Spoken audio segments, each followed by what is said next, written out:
Hi everyone, and welcome to TS Fibro.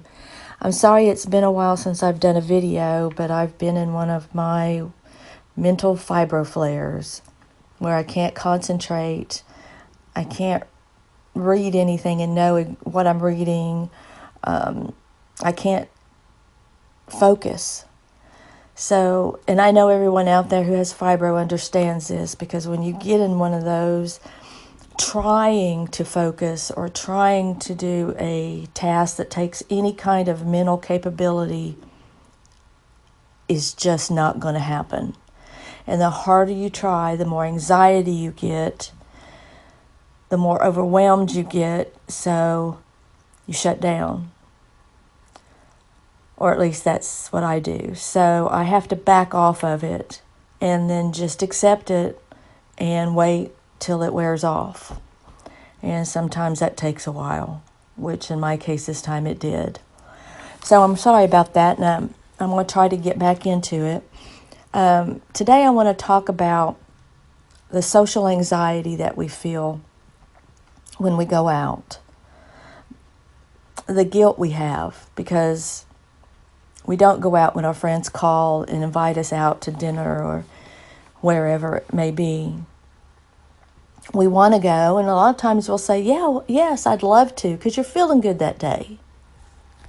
But in the back of your head, you're knowing, I probably may have to back out, or I probably will.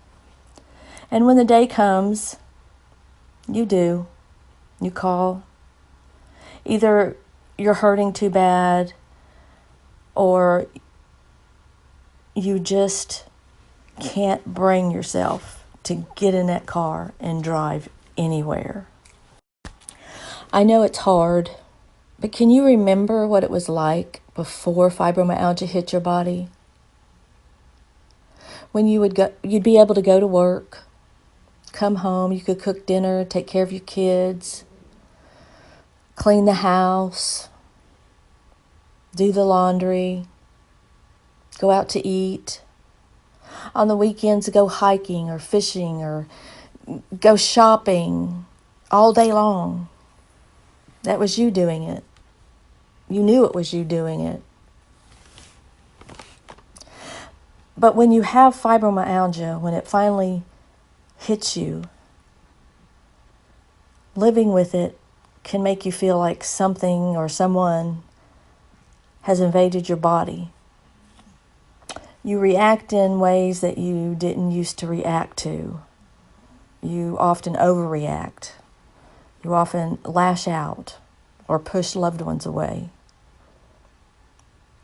And when you do, you sit there and think, why did I just do that?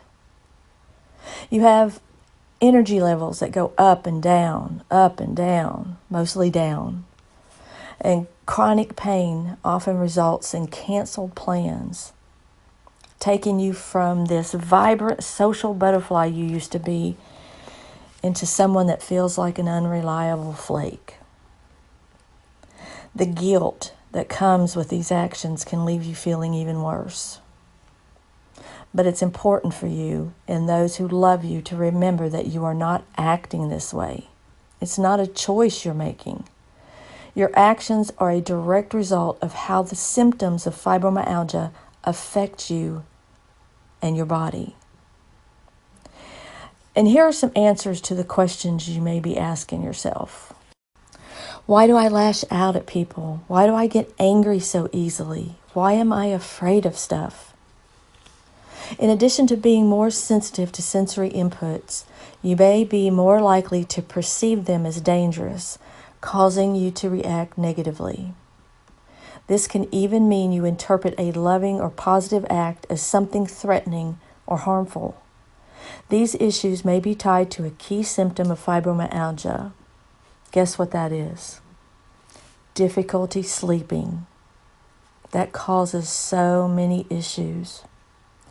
Sleep issues may be both the reason you inadequately perceive stimuli and actions and the result of your heightened stress.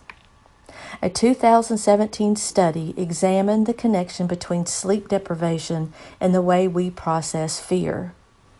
Sleep deprivation makes you more likely to respond to non-harmful stimuli in a fearful manner, increasing anxiety and defensive reactions. When you are sleep deprived, your brain can't process and consolidate memories correctly, so experiences are not processed correctly. During the day, this can result in you reacting with fear or anger to harmless interaction.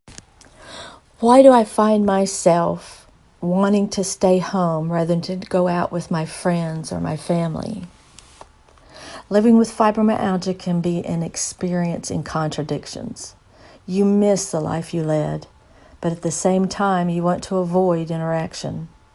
You want people around, but at the same time you aren't sure if you can trust them not to make you feel worse. You want to go out and enjoy life, but at the same time you worry that doing so could trigger your symptoms. The increased sensitivity to light, sounds, smells, and touch make it difficult to want to leave the comfort of your home. It's easier to just stay in your safe bubble where you can control the level of lights and volume of sounds. Simply put, leaving the house can literally be painful. The increased fear-based reaction also make it more desirable to be alone than to risk someone potentially harming you, even if it's unintentional. You may find it hurts just to be touched, and the easiest way to avoid being touched is to be alone. Or you may feel paranoid and afraid at the way people react to you. As a result, it becomes easier to insulate yourself by cutting off the outside world. Understanding why you act this way is only the first step. Simply by understanding the root cause, you are more likely to pay attention to your reactions and take time to assess situations before you react. Try to look for the positive intentions behind the actions of others.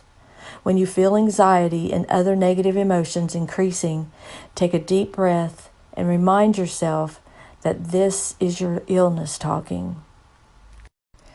This is what Dr. M.G. Rana says about overcoming loneliness and how fibromyalgia can isolate you. Invisible illnesses can be very isolating. Fibromyalgia and loneliness have a severe impact on your social activities if you're diagnosed with fibromyalgia. When people look at you, they don't see an illness. They simply see a person. Many doctors, friends, and even close family members begin to disbelieve your symptoms over the course of time. It can be challenging at best to explain that you're always fatigued and can't make plans ahead of time. You almost start to distrust yourself, except that you have the symptoms and feel worn out and tired all the time. Then there is the pain. Those dull aches that sometimes edge forward into full-on pain. You can only take so much pain medication to alleviate the pain. The trick, of course, is finding ways to enjoy social activities that won't stress you out and exacerbate your conditions. Pre-planning can be entirely out of the question since you never really know how you're going to feel from one day to the next. To struggle the isolation and misery, you'll have to work even harder to find communal connections. There are a variety of ways to do this without having to overtax your body. There are logical reasons why living with fibromyalgia can make it appear like you're living on the edge. Beyond the physical pain of fibromyalgia is the emotional pain that can come from trying to cope with a relentless condition. Whether it's deficiency of understanding from friends or family members, or the sensibleness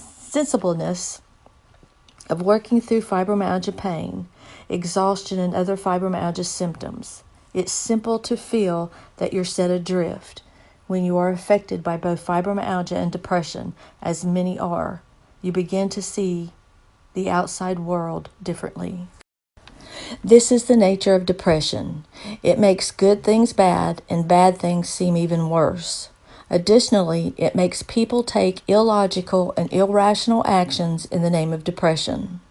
For many with fibro, Depression is not the problem. The problem is what to do to combat depression. Following are some reasons why fibromyalgia is the cause of loneliness. Trauma. Fibromyalgia symptoms are occasionally triggered by a traumatic event. Although the cause of fibromyalgia isn't fully understood, our bodies were meant to live in rest and relax, not fight or flight. Though fibromyalgia is like an endless fight or flight setting, like a fireman who is always running into a blazing building, and when your whole system is set to trauma response, it's tough to invest in relationships. Practical barriers.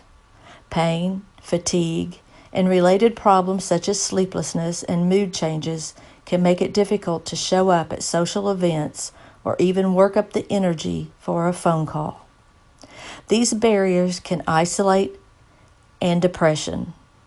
As people with fibromyalgia pull away from their activities that gave their life importance and become more publicly withdrawn, it is not unusual for symptoms of depression to slowly develop. See the wall. Isolation does not happen quickly unless there is a traumatic event that triggers isolation. It occurs slowly over time. Perhaps your fibro coincidentally flared on days you had plans to visit with friends. By canceling your plans, you are inadvertently building your wall and moving towards isolation. People who isolate do so for a reason. Even though the reason may not make good sense, there is a reason. If you cannot discover the reason, you cannot see the wall for what it is. The original purpose of the wall may even have been distorted or exaggerated over time. Why is your wall there? What did you hope to achieve in building the wall? What factors led to the wall being erected when it was? Why didn't you build the wall earlier? What actions or reactions make the wall bigger and stronger? Here are some ways to help you continue your social relationships when you're suffering from fibromyalgia and loneliness. Manage other medical issues. Mostly, fibromyalgia is the result of a trauma, physical or emotional, and it can lead to numerous other conditions. Make sure that these other conditions are being treated as well. This can help you deal with fibromyalgia. If you've suffered a trauma, make sure that you're getting the proper medical care for said injury. If you've undergone emotional mistreatment via ex-spouse, childhood, or someone else, get some psychological therapy. Again, this can be online if you're not up to going to a counselor's office somewhere else. To overcome the loneliness and give yourself consent to grieve the situation, and your doctor has prescribed medication for your other medical issues, be sure to take them according to your doctor's instructions. Avoid abusing said medications, and if you think that the medications aren't effective, be certain to converse this with your doctor and your therapist if you have one. There are often other medications that a doctor can prescribe for you, so don't hesitate to speak up. Your doctor can't help you if you don't tell them how you're feeling. You don't have to suffer from abuse from anyone, and you're worth more than that. Find new hobbies. Sometimes you have to come up with new hobbies because you're too tired or in too much pain for the former hobbies. Join a group discussion online on your favorite book or movie. Study trivia and commit it to memory. Focus on new ways to entertain you that don't require physical activity. Use brain power instead of physical activity. Getting plenty of rest. It is amazing that plenty of rest can do for any condition. As a fibromyalgia patient, you may need more rest than others do. That's acceptable. Everyone's body is different. If you need 9 hours of rest daily in lieu of an average 6 to 8 hours, so be it. It's also important also important to note that rest doesn't necessarily mean sleep. Join a support group. Join a positive support group. It will help you vent and speak out your feelings. Mostly people with fibro faces the issues that no one understands us and our illness. So support group is the place where you can find people like you. They understand you, guide you, and motivate you for support and discussion groups. So that was from Dr. Rana. What is your self-isolation for? Is it for the pain? Or is it for the just socializing anxiety with other people? Mine is mostly the pain, or just being too tired to go out. And if someone calls and asks me, do you want to go out to dinner tonight? And I'm feeling good, I'll say, yeah, sure. Not tonight, but a couple days from now. And I'm sure, because I feel good right now. But when that day comes, and what's funny is that I think about that day coming the whole time I said, sure, I'd love to go, because I really want to go. But from the time I said I want to go and hung up, I think about it every day. And I'm thinking, I want to go out, I want to socialize with my friends, but I'm going to have to sit for at least an hour. And the pain that's going to cause, I just don't go. I have to call and cancel. And then eventually it got to where my friends just quit calling because they knew I would say yes, or I would say no, I wouldn't feel like it, because the day would come and I'd always have to call and cancel. So what's your reason for self-isolation? I would love to hear it down in the comments. Other fibromyalgia patients don't want to feel alone. So leave your comment below and say why you don't go out, because someone else is going to feel the same way, and they need to know someone else is out there. Thank you everyone for coming in and watching my video. I pray for a cure, and I pray you have a pain-free day. God bless everyone.